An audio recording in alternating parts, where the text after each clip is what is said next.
ध्यान दीजिएगा। आज हम लोग छंद का अध्ययन करेंगे और ये जो छंद शब्द है ये संस्कृत के छिदि धातु से बना है। कौन सी धातु से? संस्कृत के छिदि धातु से बना है और छिदि का अर्थ होता है ढकना। क्या होता है? ढकना या आच्छादित करना। आच्छादित करने से तात्पर्य क्या है? मतलब उसको कवर कर लेना, पूरा ढक लेना। तो सर्वप्रथम छंद की जो चर्चा की गई है वो ऋग्वेद में की गई है। कहाँ पर की गई है? ऋग्वेद में की गई है। और छांदोग्य उपनिषद में कहा गया है कि जो देवता थे वे अपनी मृत्यु के भय से अपनी कृतियों को छंद में ढक लिया।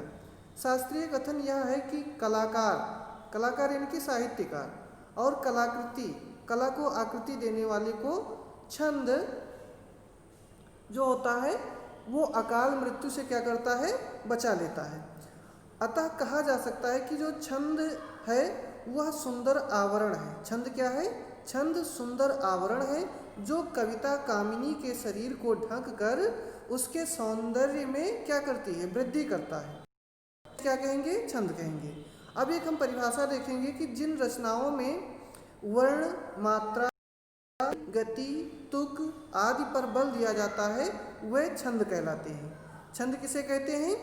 जिन रचनाओं में वर्ण, मात्रा, यति, गति, तुक आदि पर बल दिया जाता है उन्हें छंद कहते हैं। और छंद के जो आदि आचार्य हैं वे पिंगल हैं। कौन है? पिंगल हैं। इसीलिए इस छंद शास्त्र को पिंगल शास्त्र के नाम से भी जाना जाता है।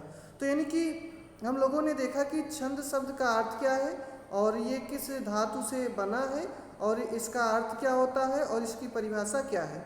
तो ये तीन चीज़ हम लोगों ने सीखा। अब इसके बाद में हम लोग देखेंगे कि अक्षरों की जो संख्या है यानी कि अक्षरों की संख्या एवं क्रम, मात्रा, गणना तथा यति गति से संबद्ध विशिष्ट नियमों से नियोजित पद्य रचना क्या कहलाती है? छंद कहलाती है।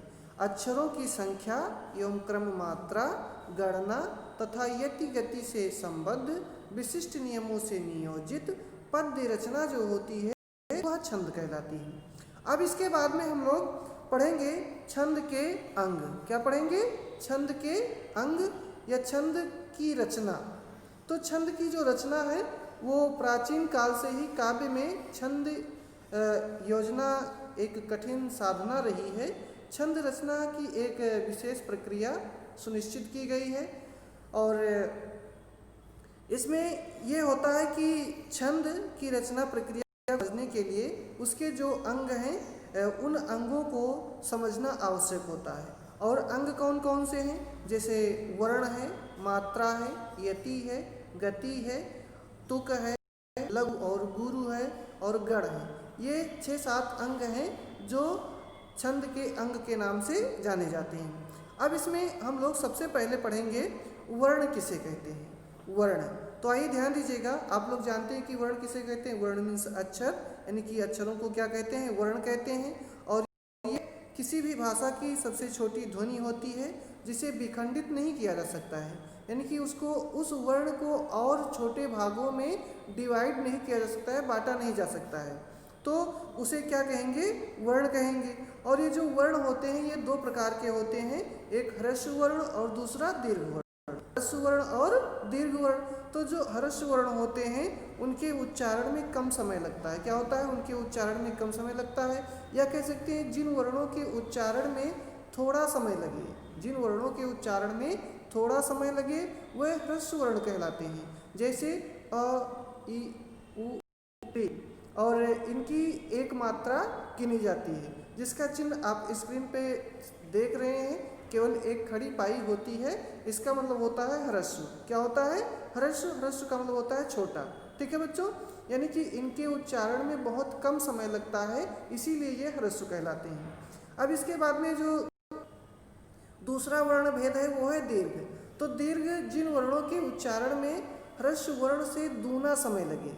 अगर मान लीजिए अ का उच्चारण करने में 2 सेकंड लगा तो आ का उच्चारण करने में 4 सेकंड लगेगा। ठीक है बच्चों, तो इस प्रकार से जो आ के उच्चारण जो ज़्यादा समय लगेगा, ह्रस्व वर्ण से दूना समय लगेगा, वे दीर्घ वर्ण कहलाते हैं। जैसे आ, ई, ऊ, ए, ओ, आई, ओ आदि। ये ऐसे जो है वर्ण ये दीर्घ वर्ण के अंतर्गत आते हैं और इनके लिए दो मात्रा का प्राविधान है। यानी कि इन्होंने आप स्क्रीन पे देख रहे हैं जैसे अवग्रह का चिन्ह बना है आ जैसे, तो इसे जो है या 5 के जैसे देखिएगा, 5 के आकार में दिया गया है ना। अंग्रेजी में जो 5 लिखा जाता है 5, उसी के समान इसका वर्ण होता है, लेकिन थोड़ा सा इसमें अंतर होता है। तो इसका मतलब होता है यहाँ पर 2, 5 मत गिनिएगा। इसका मतलब क्या होता है, 2 होता है। यानी कि जहाँ पर दीर्घ आ, दीर्घ ई, दीर्घ ऊ, ए, आई, ओ, औ आएंगे, वहाँ पर जो है ये 2 मात्रा गिना जाएगा।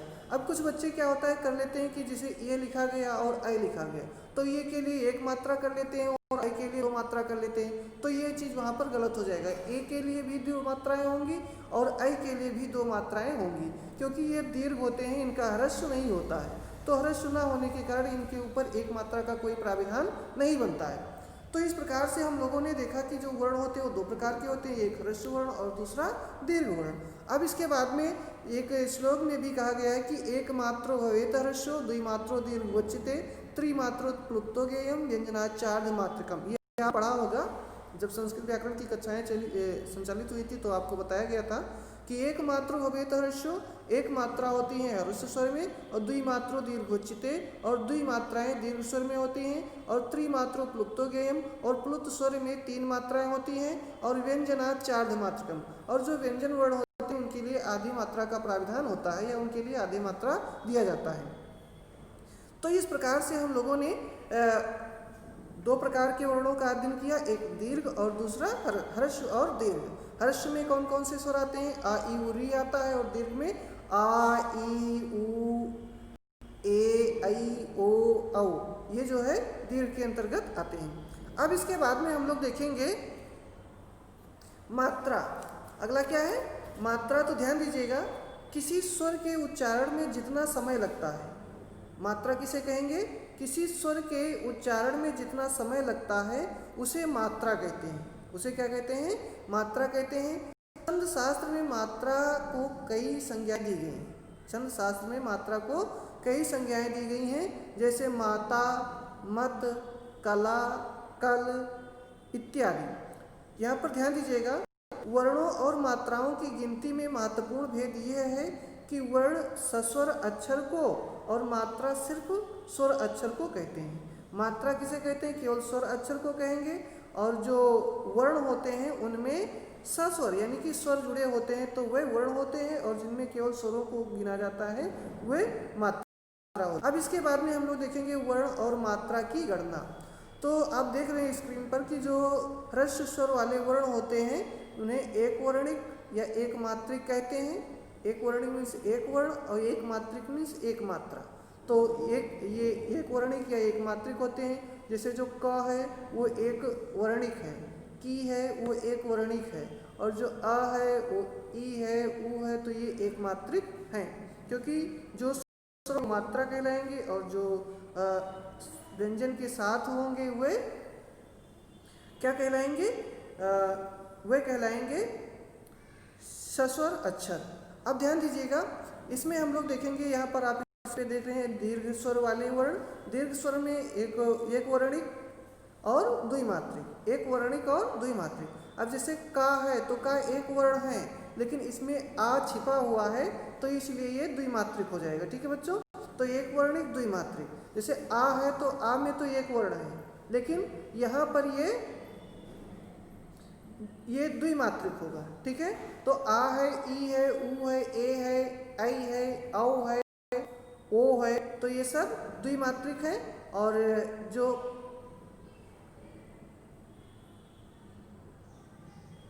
तो इस प्रकार से हम लोगों ने देखा कि जो आ है, ई है, ऊ है, ये है, इनके लिए दीर्घ मात्रा का प्रयोग किया जाता है। जैसे एक उदाहरण यहाँ पर दिया गया है, मूक होई वाचाल पंगु चढ़े गिरेवर गहन। देख रहे हैं स्क्रीन पे आप, मूक होई वाचाल पंगु चढ़े गिरवर गहन। ठीक है बच्चों, तो मुंह 1 है, क 2 है, हो 3 है, ई 4 है, वा 5 है, चा 6 है। इस प्रकार से इसमें हम देख रहे हैं तो कुल 19 वर्ण हैं। कितने वर्ण हैं? 19 वर्ण हैं। और इन 19 वर्णों पर मात्राएं कितनी हैं? जैसे मुंह, तो मुंह माँ पर बढ़ाऊ मात्रा है ना, तो बढ़ाऊ होने के कारण माने दीर्घ ऊ है, तो दीर्घ ऊ के लिए 2 मात्रा का प्रावधान किया गया है, जो कि आप देख रहे हैं। इसके बाद में क में छोटा आ आता है, तो आ के लिए 1 मात्रा। जैसे ये हर्ष वर्ण है, तो हर्ष वर्ण होने के कारण, हर्ष स्वर होने के कारण 1 मात्रा होगा।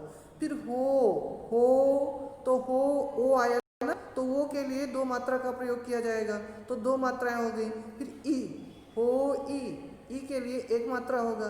फिर वा चाल, तो वा के लिए 2 मात्रा, और चा के लिए 2 मात्रा, और ला के लिए 1 मात्रा, तो 2 4 1 5 मात्रा वाचाल के लिए हो जाएगा।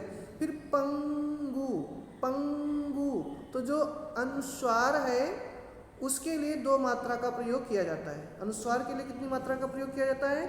2 मात्रा का प्रयोग किया जाता है। जैसे यहाँ पर देखा पंग, तो अंग आया ना, तो अंग आया, इसलिए यहाँ पर 2 मात्रा होगा। तो जहाँ भी पंग है, कन है, चन है, ठीक है, टन है, तो उस प्रकार से जहाँ भी अनुस्वार आएगा वहाँ पर 2 मात्रा प्रयोग किया जाएगा। फिर गु पर छुटाऊ मात्रा है, तो गु में 1 मात्रा हो जाएगा। चा पर 1 मात्रा हो जाएगा क्योंकि आ रहा है। ढ़ के लिए 1 मात्रा हो जाएगा। ई के लिए भी 1 मात्रा हो जाएगा। गी, तो गी में ई और री में ई, तो गी री में 1 1 मात्रा हो जाएगा। फिर व में 1 और रा में 1। ग ह न, इसमें भी 1 1 मात्रा का प्रयोग किया जाएगा। तो इस प्रकार से हम कुल इसमें 24 मात्राएं हैं। कितनी मात्राएं हैं? 24 मात्राएं हैं। अब ध्यान दीजिएगा, नोट में लिखा है कि अनुस्वार वर्ण जो होते हैं तो उनसे युक्त वर्ण क्या होता है? गुरु होता है। जैसे पंग, कंग इत्यादि, ये जो है लघु का नियम है। अब इसके बाद में हम लोग देखेंगे, इसी में ध्यान दीजिएगा यहाँ पर थोड़ा सा, कि जो अनुस्वार है उनके लिए 2 मात्रा का प्रयोग किया जाता है, लेकिन जो चंद्र बिंदु वाले वर्ण होते हैं उनके लिए गुरु का प्रयोग नहीं किया जाता है, उनके लिए ह्रस्व का प्रयोग किया जाता है, जैसे चंद्र बिंदु वाले जो भी वर्ण होंगे। और इसके बाद में जो विसर्ग होता है, विसर्ग भी जो होता है वो प्रायः गुरु वर्ण के अंतर्गत माना जाता है। जैसे प्रातः है, प्रायः है, स्वतः है, तो इन सब में जो है जो अह आया है विसर्ग, तो विसर्ग के लिए 2 मात्रा का प्रयोग किया जाता है। और जो संयुक्त वर्ण होते हैं, तो संयुक्त वर्णों के लिए जो पहले अक्षर होता है, जैसे मान लीजिए कहीं लिखा है कर्म, तो कर्म में माँ के पहले रा आया है, तो जो रा होगा वो क्या होगा? लघु वर्ण का, तथा सच्चा में जो चा, सच्चा में संयुक्त वर्ण चा आया है, उसके पहले का लघु वर्ण जो होगा शा, वो गुरु माना जाएगा। यानी कि जैसे आप ध्यान दीजिएगा, यहाँ पर आप देख रहे हैं कि ये सच्चा लिखा है ना, नियम नंबर यहाँ में देखिएगा, सच्चा संयुक्त वर्ण के पूर्व का लघु वर्ण गुरु होता है। संयुक्त वर्ण के पूर्व का जो लघु वर्ण होगा वो गुरु होता है। जैसे कर्म में माँ के पहले रा है, और तो ये हुआ संयुक्त वर्ण, माँ और रा संयुक्त हुआ, और माँ के पहले जो का होगा वो क्या होगा? वो का जो होगा वो दीर्घ होगा या गुरु होगा। इसी प्रकार से जो सच्चा है, तो सच्चा में चा 2 बार आया है ना, तो चा जो है वो संयुक्त वर्ण है, और संयुक्त वर्ण के पहले जो सा वर्ण होगा वो गुरु होगा। यानी कि इसमें कर्म और सच्चा में आपका जो क है और सा है, ये दोनों वर्ण क्या है? गुरु है। ठीक है बच्चों, इस प्रकार से जो संयुक्त वर्ण के पहले वाला वर्ण होगा वो क्या होगा? दीर्घ होगा, और जो बाद में होगा तो यदि वो दीर्घ है तो दीर्घ होगा, और ह्रस्व है तो ह्रस्व होगा। जैसे कर्म में रा और मा ये ह्रस्व है, तो इनके लिए 1 मात्रा हो जाएगा, लेकिन जो का होगा 2 मात्रा का प्रयोग होगा। ठीक है बच्चों, इसी प्रकार से आपने देखा कि जो ऊपर प्रातः है, प्रायः है, स्वतः है, यहाँ पर स्क्रीन पे देखिएगा, तो प्रातः, प्रायः, स्वतः ये भी इनके लिए गुरु वर्ण का प्रयोग होता है। ठीक है बच्चों, विसर्ग युक्त वर्ण क्या होते हैं? गुरु होते हैं, लेकिन जो अनुस्वार होता है वो गुरु होता है, और जो विसर्ग वो चंद्र बिंदु वाले होते हैं वे गुरु नहीं होते हैं। जैसे कहीं पर लिखा है मान लीजिए यहाँ पर ध्यान दीजिएगा बच्चों, जैसे लिखा है चांद, क्या लिखा है? चांद। तो जो चांद लिखा है तो इस चांद में अनुस्वार और विसर्ग नहीं है, ये चंद्र बिंदु है। तो चंद्र बिंदु पे जो चा पे विसर्ग, क्षमताम जो चंद्र बिंदु है इसके लिए ह्रस्व का प्रयोग होगा। लेकिन यहाँ पर आप देखेंगे जो चा दीर्घ है, तो दीर्घ होने के कारण यहाँ पर दो मात्रा का प्रयोग किया जाएगा। ओके बच्चों, तो इस प्रकार से ये समझ में आ गया होगा। अब इसके बाद में हम लोग देखेंगे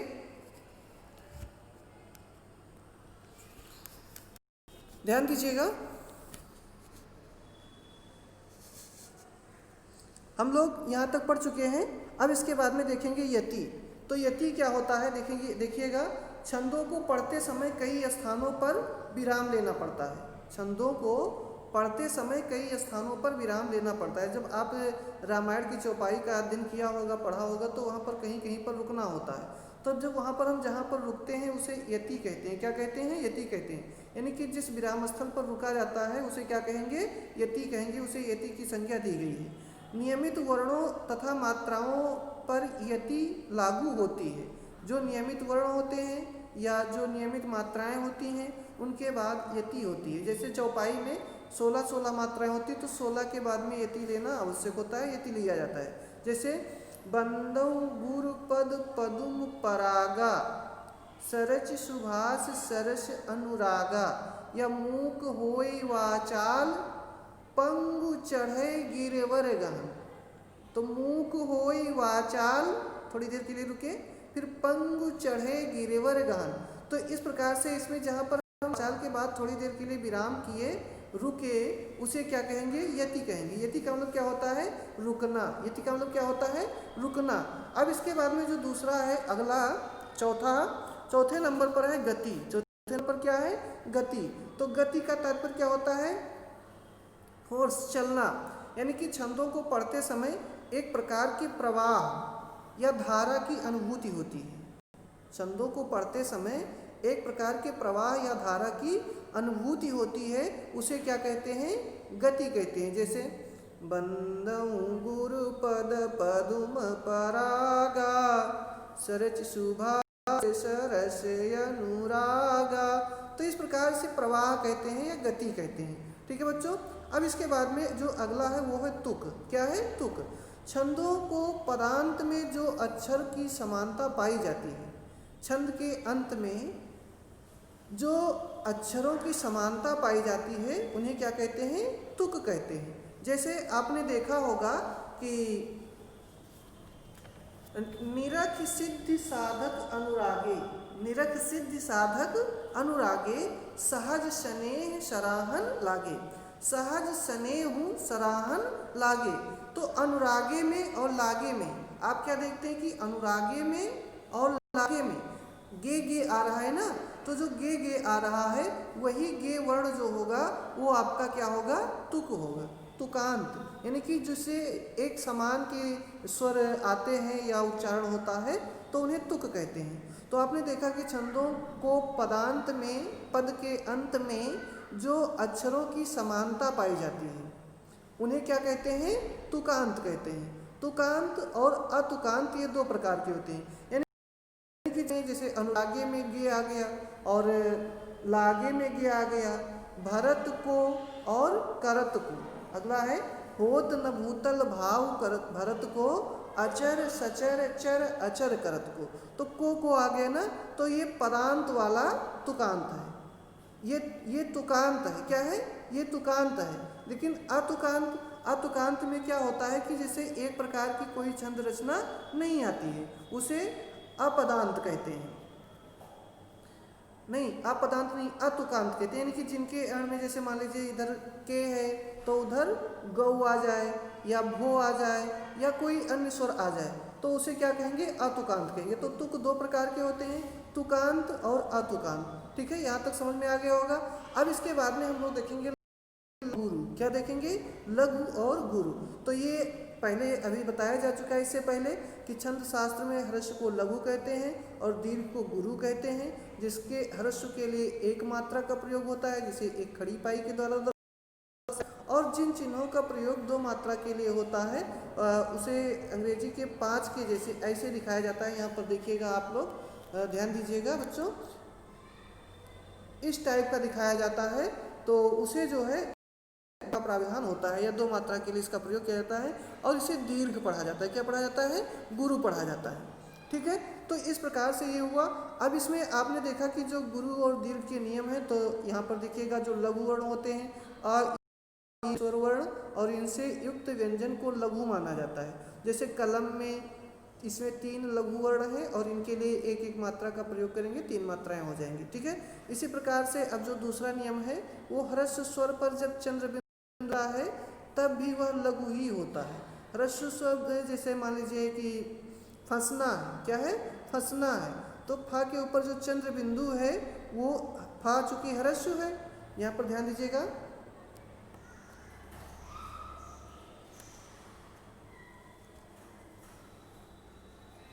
ये लिखा है फंसना।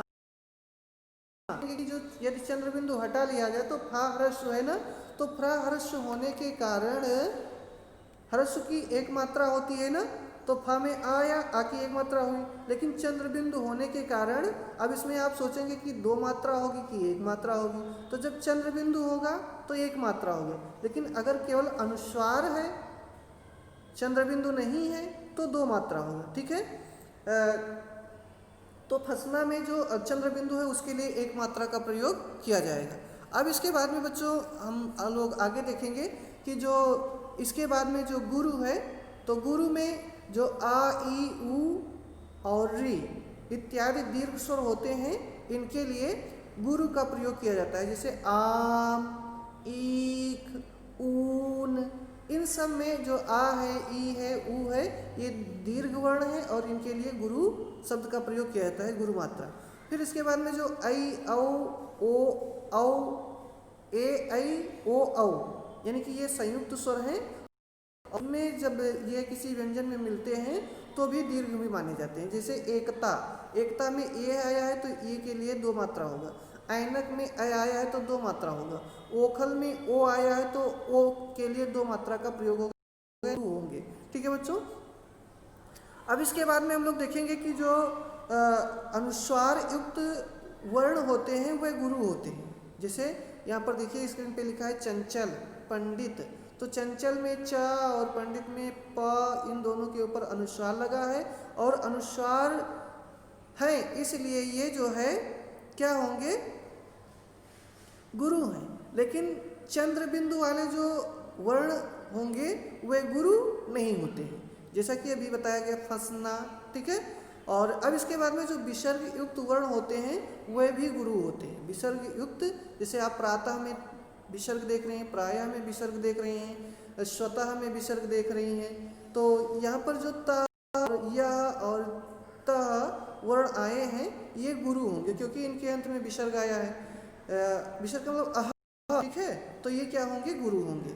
फिर इसके बाद में संयुक्त वर्ण में जो आपको ये पहले बताया ही जा चुका, जैसे वर्ण है तो कर्म में जो का होगा वो दीर्घ माना जाएगा और जो सच्चा में सा है वो भी दीर्घ माना जाएगा। लेकिन कर्म में जो माँ है वो ह्रस्व माना जाएगा, लेकिन सच्चा में जो चा है वो दीर्घ माना जाएगा। ठीक है बच्चों, तो सच्चा के लिए 4 मात्रा का प्रयोग होगा और कर्म के लिए 3 मात्रा का प्रयोग होगा, क्योंकि क के बाद में आधार आएगा तो आधार की मात्रा का के साथ जोड़ा जाएगा, तो ये हो जाएगा कर्म। ठीक है, कर्म के लिए 2 मात्रा, माँ के लिए 1 मात्रा, तो 3 मात्रा होगा। लेकिन सच्चा में स और चा मिलके 2 मात्रा और चा के लिए भी 2 मात्रा, तो 2 और 2 मिला के 4 मात्रा का प्रयोग किया जाएगा।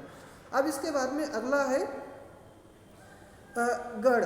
तो चूंकि गढ़ का अध्ययन हम लोग करेंगे और ये सामान्य रूप से जो साहित्य के विद्यार्थी होते हैं, साहित्यिक हिंदी के विद्यार्थी होते हैं, उनको पढ़ने की आवश्यकता होती है।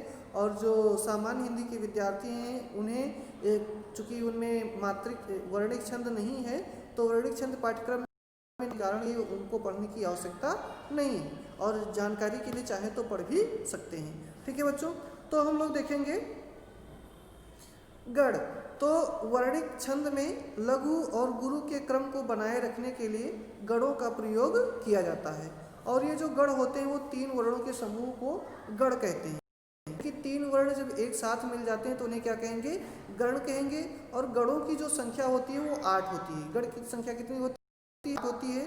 जैसे यगड़, तगड़, मगड़, रगड़, जगड़, भगड़, नगड़ और सगड़, ये आते हैं जो आप स्क्रीन पे देख सकते हैं। यहाँ पर देखिएगा, य से यगड़, म से मगड़, ता से तगड़, जा से जगड़, रा से रगड़, भा से भगड़, ना से नगड़, सा से सगड़, ये 8 गढ़ होते हैं। और इनके लिए एक सूत्र बनाया गया है, य माता राजभानस लगा।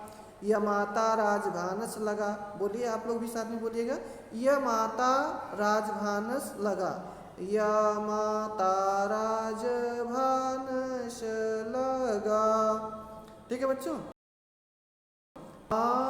ता र नहीं, रा ज भा न स ल गा।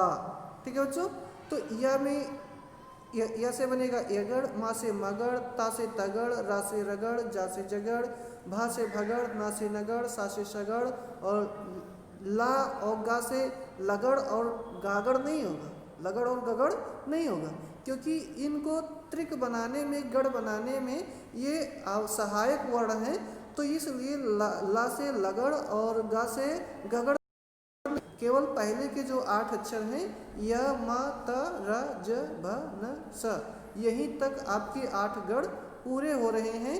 और सगड़ को बनाने के लिए ल और गा का सहायक रूप में इसका प्रयोग किया गया है। अब इसी से इन गढ़ों की जो मात्राएं हैं वो भी निर्धारित कर दी गई हैं। जैसे हम एक वर्ण लेते हैं पहले या, क्या लेते हैं? ध्यान दीजिएगा बच्चों, हम लेते हैं या। ठीक, अब हमने या लिया तो या से बनेगा य गढ़। इसके लिए मात्रा क्या बनेगा? तो जैसे लिखा है य मा ता, आप देख रहे हैं स्क्रीन पे,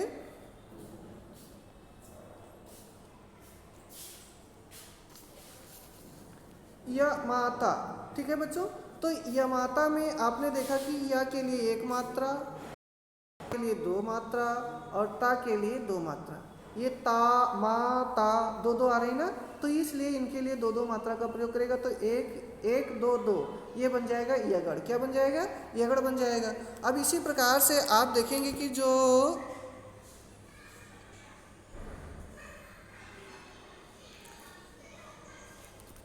यगड़ के बाद में आप देखेंगे कि जो मगड़ है तो ये बनेगा मा ता रा। क्या बनेगा? मा तारा। तो माँ के लिए 2 मात्रा, ता के लिए 2 मात्रा और रा के लिए 2 मात्रा, तो ये बन जाएगा मा तारा। और या से बन जाएगा आपका, माँ से बन जाएगा आपका मगड़। माँ से क्या बन जाएगा? मगड़। और मगड़ के लिए क्या बनेगा? मा तारा। आपको सूत्र रटना पड़ेगा। माँ के बाद 2 वर्ण ले लेंगे तो ता और रा इसमें जोड़ देंगे तो मगड़ बन जाएगा। और मगड़ के लिए जो गुरु आएगा या लघु आएगा वो बनेगा गुरु गुरु गुरु। ठीक है बच्चों? अब इसी प्रकार से फिर जो अगला है वो ध्यान दीजिएगा, अगला है ता से तगड़। ताराज आ रहा है ना, ताराज। तो ताराज में जो ता है इससे बनेगा तगड़, ता से क्या बनेगा? तगड़ बनेगा। और ता के लिए 2 और रा के लिए 2 और जा के लिए 1, यानी कि 2 2 1 मिलेगा तो क्या बन जाएगा? ताराज। ठीक है? तो ये बन गया ताराज। ता से ताराज से तगड़। ठीक है? अब इसी प्रकार से जो अगला है वो है आपका रगड़। रा से देखिएगा तो 1 2 3 4 चौथा गढ़ बनेगा रगड़। तो ये बनेगा राजभा। क्या बनेगा? राजभा। राजभा बनेगा ना। तो राजभा के लिए रा के लिए गुरु और जा के लिए लघु और भा के लिए गुरु, तो यानी कि 2 1 2 के क्रम में जो आएगा वो रगड़ बनेगा। रगड़ का मतलब हुआ 2 1 2। ठीक है? अब इसी प्रकार से आप प्रत्येक गढ़ों का निर्धारण कर सकते हैं आसानी से। जैसे अगला है, मान लीजिए आपसे पूछा जाए कि नगड़ के लिए क्या क्रम आएगा, मात्रा, उनका मात्रा का क्या मात्राएं लगेंगी नगड़ पे। तो नगड़ जैसे कहीं पर लिखा गया है नगड़, तो नगड़ के लिए जैसे आप देखेंगे नस्ल बनेगा, क्या बनेगा? नस्ल बनेगा, न सा और ला। तो नस्ल में ना पे एक, सा पे एक और ला पे एक। यहाँ देखिएगा ना और सा और ला लिखा है ना, यहाँ से देखिएगा इसमें नस्ल लिखा है, तो ना में एक, सा में एक और ला में एक, तो बन जाएगा नस्ल। ठीक है बच्चों, इसी प्रकार से आप देखेंगे कि जो अगला वर्ण है जैसे सगड़ है, तो सगड़ में जो सा है उसके लिए क्या बनेगा? सगड़ के लिए सलगा लिखा जाएगा। क्या लिखा जाएगा? ये गलत हो गया है बच्चों, ध्यान दीजिएगा।